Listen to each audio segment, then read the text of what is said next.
It's no secret that NASA always wanted to fulfill this Kennedy prophecy that we would get to the moon by the end of the decade. Well, time was running out. It was 1969, and but you met Nixon in '68ish, and he said, "We have a problem, Stanley. We can't get those boys up there." Tell me that story. Right. Okay, try again. So you met with Nixon. There was a if you might remember, there was a launch pad accident in '67, which killed. Tom, you're going to tell me a story.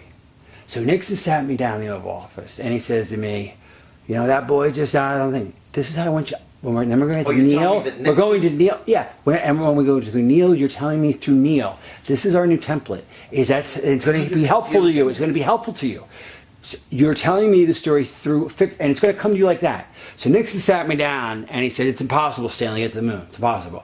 And now this boy Gus just died. You don't want me to mention this the accident? Yeah. Okay. And he said, "Stanley, that boy Gus, he died of he died a fiery death. Yes. Do you know what that would do to my approval ratings if those boys died in space? I mean, think about it, Stanley." Right. And I thought about it, and he was right. And he said, "And those Ruskies, if we don't keep up with them, they're going to take over the world. And I'm no communist. And I know you're no communist, Stanley." I mean, it's just child's play. Right. Just do it, okay? But bring us there. Yeah, all right. And then, all right. And I like, I couldn't say no. And so I said, yeah. And he said, "You can make any damn film you want. I don't care what it is. I don't care if it's about, L's fucking girls in Peru. Like, it's like, you can do whatever you want. L's fucking girls in Peru. I don't care if that, we'll get it out there, hundreds of millions of dollars." Okay. Just see, and just tell a story. It's just saying, do your shtick. Do a shtick. Get in the fact that you're writing this time, and not everything's got to be drab. It can be funny in a very subtle way. So you meet with Nixon, and what happened? Yeah, I met with Nixon. And let me start you off. Pat was the first person I saw. I think she was high. No, Betty Ford. That was Betty Ford. Sorry, Betty Ford was Pat too. Actually. Oh, Pat, you're Pat, right? So she was drunk off, but then I went and saw Nixon, and he had just played golf. Like, start with details. It's so easy. Pat was okay. So you met Nixon. You went to the White House. I met Pat actually first. I think she was on painkillers or something. She never said much, so it was nothing worth repeating. But when I met with Nixon, boy, that was an experience. They just shuttled you in privately because obviously they couldn't have you. No one could know you were meeting with him. Yeah, he had his shoes off, which, and he could smell his feet, so it was just really kind of amazing. It was not anything I could have predicted.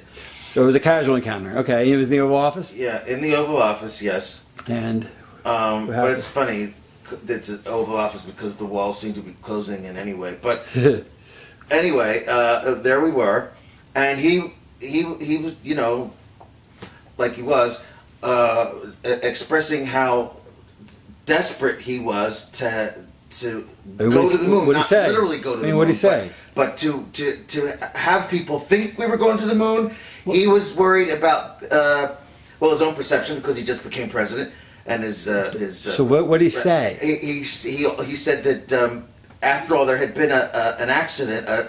You're telling in the third person.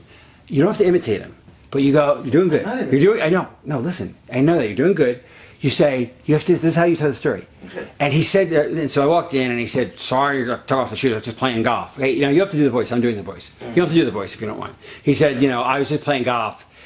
And he sat me down and he says to me, and that's the story template, is that it's always what he said. Okay. And then I said to him, "You know what, it's going to be really hard to fool that, But then he said, and that's the thing. That's how we're going to do it the whole night. Neil said, and then I said to Neil, "Well, don't worry." Neil's there too? No, this is later. This is later. I'll give you a template. It's always, that's the storytelling method. Okay. So we're not saying third person. He said, so Nixon says to me, and I remember, he just stared in his scotch as he said this. He said, fact, whatever it is. That's the perfect way to deliver this. Got it? Mm-hmm. It's okay. So you in the Oval Office, and what happened? And you're doing good. Yeah, okay. So Nixon sat me down. First, he complimented me on 2001, which was nice to hear.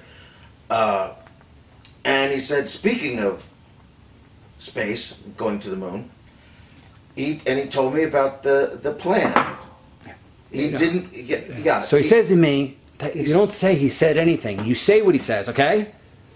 That's all, Tom. I'm just giving you an introduction. Wait, you want me everything about I walked in you and he want me to said say this. it as him, or do you want? You don't have to imitate him, but you have to say. He says, Stanley, we've worked on this moon program. You're not saying what he said. You're not reporting it.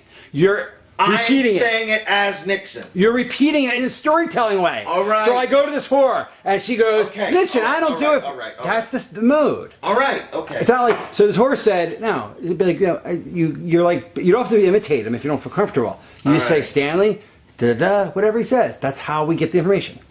We're doing exposition here. That's the way we're going to sneak it in. Okay. So we're there. You're at this Oval Office, and what happened? Yeah, he sat me down, complimented me in 2001, and then he said, "You're doing it right. You're doing it kind of academically. Enjoy the story. You're spinning a yarn here. Right. So you go in there. Did he offer you a drink? Tell me, set the stage." Yeah, and he was already drinking, so I decided to join him. I don't remember what I had because I drink almost anything. He was drinking Dewar's, I think, which, I mean, if you're going to drink Scotch, okay, but Dewar's, I don't know. Anyway, he complimented me on 2001, and then he said, speaking of space, you know about President Kennedy's prediction of going to the moon by the end of the decade. Well, it was almost like a mandate. Like, he sort of like, threw the gauntlet down. And he said, well, time is running out, and we want to do that, but we can't. It's impossible. We tried. We've been testing this for years. As you may have heard, there was a launch pad accident in 1967 in which the famous Gus Grissom was killed and 2 other astronauts. Gus was a good guy. But anyway, and it can't be done. We talked to every scientist imaginable. It just cannot be done. But after seeing your film, I am convinced, and the gentlemen at NASA are also convinced, that you can help us make people believe that we have been to the moon and back. And you must have been startled at that moment. Okay. Actually, a little bit, but I also knew where this was going, and I thought, what a trip. What a trip this is for me, as an artist. Okay, you were still young and wide-eyed. I couldn't help it. Okay. It's part of being, it's like the, it's the DNA or something of an artist. Like your adrenaline got going. Yes. Your juice is flowing. Okay. Yeah. Go on. And I was excited. All right, he didn't even have to finish, but he did. And explained to me that he wanted me to film a fake landing with fake astronauts. Well, not real astronauts, but faking the exploration of space. Because they just knew they couldn't get there. Because there was just no way we could get there. And the political, I mean, they'd spent all that money, I guess. And yes. There was a political brinksmanship going on. Of course, Nixon wanted to make a big splash. It was early in his presidency. Yeah, that would have made him look really like a failure. He wanted to. He wanted his approval points up, and he thought nothing could do it better than this, to fulfill this dream that America has had as a country since the Kennedy years. Okay, so you're saying the motivation was PR. PR, absolutely, plain and simple, okay. PR. All right, and the geopolitical chess match between Russia that was going on, it would have weakened their position, so to speak. Yes. And I guess that money. Was background. That was great background for the story. Yes. But it also, it must have been about because there was about still money, a red fear, a communist fear among the people. Right. Sure. That was right. You're coming to the yeah. Sure. I mean, missile crisis and all that. Okay. But it's also really about like anything else about money. I mean, they'd spent. Well, the equivalent of $1 billion, almost $1 trillion of our dollars now on this program. Yes, in addition to being impossible and unsafe, it was also terribly expensive. But what I'm saying is that it was so expensive that to fail would not, quote unquote, not be an option. In other words, at a certain point, you spend so much taxpayer money.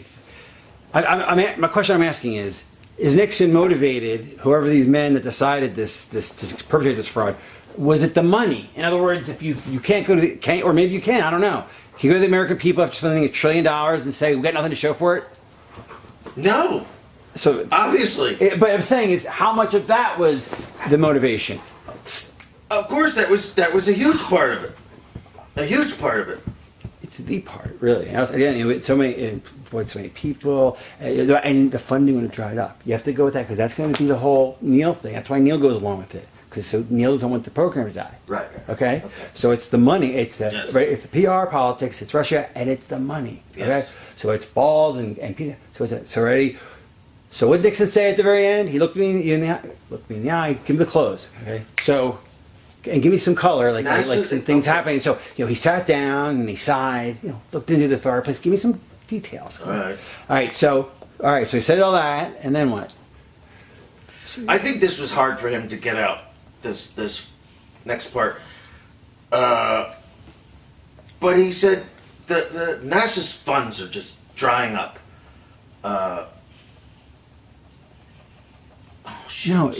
They can't fund something that doesn't work. Yes. If we don't fake it, if we tell them the truth, the money goes away, and we think we're this close. Yes. So we have to lie. It's a good lie. It's a lie for a good reason. We're this close. Yes. But they never got closer. So it was even in earnest, maybe, perhaps. Got it? And it makes sense. It's like we can't keep the kid on chemotherapy if it's not working, so we're going to say it's working because we want to keep the kid on chemo. Like we're going to lie to save his life. Got it? Yes. This is a motive. Got it? And this is that's a motive. That's actually you can sympathize with that. Got that? Like wow, all those jobs that you want to do. That's the hook. Got it? Okay. So Nixon says to you. So he goes in for the big close and he says you got to do it. And he guilts you about merit patriotism? Has to save NASA. Okay. It was in deep trouble. And this was why was it in deep trouble? Just spent so damn much money. Billions and billions of dollars. This would save them. This great PR would save them. It's the reverse. It would destroy them if the truth came out. They weren't a damaged agency. They were the hottest agency in the world, Tom. If the truth came out, no. I said, if the truth comes out, NASA is destroyed overnight. The program's destroyed overnight. All right. They weren't a hurting agency. They were the hottest thing in the news. They were the darlings of everyone. But then they realized they couldn't go. Tell the truth and become the stepchild, the redheaded stepchild, and lose the money, or lie, and then we'll get there in 73. So keep it going. That was the kicking can down the road rationalization they made. All right. It's simple though, okay, right? So Nixon. If you keep making it up. I'm not making it up. It's the plausible reason. All right, Tim. It's not even up. I'm not making it up. Why would you lie about this, Tom? Why? To keep the funding, to keep the program going so you can get there. But it never happened because it just was insurmountable. All right. That's it. Okay. So I'm not making anything up. Okay. PR with the Russians, we don't want to kill those boys, it's unsafe, and the money. We couldn't. So Nixon says what? Give me some details. Give me some details. He sat down. We couldn't just tell people the truth. Let's start with them, the big finish. So Nixon sat down, give me some color. Tell a story. Go back to the beginning? No! All right. Keep color. So Nixon at this point, I think, like you said, it was hard for him to say this next part. He sat down, he looked at his scotch, looked into the fireplace for a minute, took a breath, drank the scotch, and then he said, Stanley, and you gotta give me more Stanley. Yeah, it was. Gotta give me more Stanley. No, take a pause and begin the scene. Okay? All right. So yes, and now, drink your drink while you, drink your drink while you tell the story. All right. Come on, you're reminiscing. Yeah. Okay. So with Nixon, and what happens?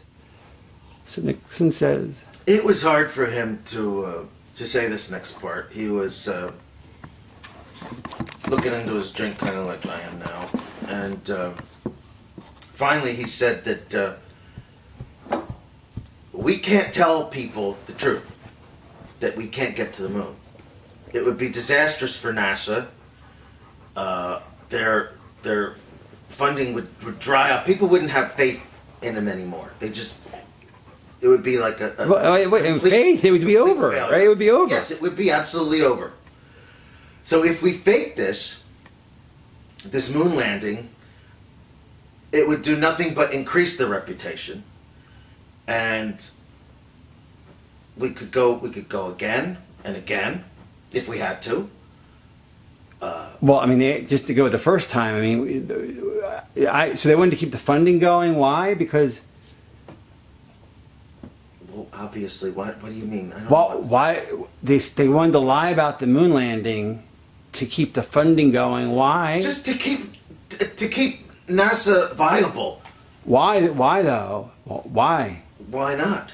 Because people believe in NASA. No, because they thought that the moon landing was just a few more years. That if they would get there, if they just kept the funding going, they could get there. They could figure the problems out, but they never did. That's the point. It's not arbitrary. We want to keep NASA alive because it's the dream, and we knew they. Oh, so you're saying NASA believed they still could go. At the time, and then finally it hit them. Probably by 75, we're fucking never getting there. All right, okay. That's the sympathetic reason why they did this. And you're like, wow, that makes sense, but it's still wrong. Get it? Okay, yeah. So that's a big thing. I said this to you. Try again, ready? So Nixon says what? Grab your drink, and action. What they believed was if we could. Nixon sat down. Tell me the story, Tom. Come on, color it. Okay. Am I going back? From the ending. Nixon sat down, looked at his drink, looked in the fire, and said, Stanley, wrap it up. All right. So Nixon, this next part was hard for him to say. Towards me. He looked at his drink kind of like this and said, we have to fake this. We have to fake this moon landing, just to keep interest in NASA, and in the next few years, we might actually be able to go for real.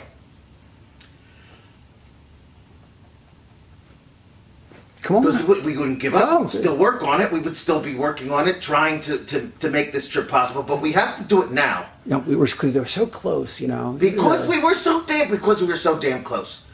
We had to do it now. And if you didn't lie, it would dry up. We were on the brink of something. Yes, and if we didn't fake this, if we didn't lie about it, eventually people would lose interest, and the funding would dry up for NASA. It would just cease to exist. The dream. And the dream would be dead. It would be gone. The greatest thing in the world for this country would be to go to the moon, and that being gone, it would be just devastating for the national mood. It was about money. And it was about, yeah. And I'm just giving you lines. So it was about the money. It was about the morale. Yeah, it was about morale. It was about money. It was about money. It was about morale. Chiefly money, as most things are, and that's what was.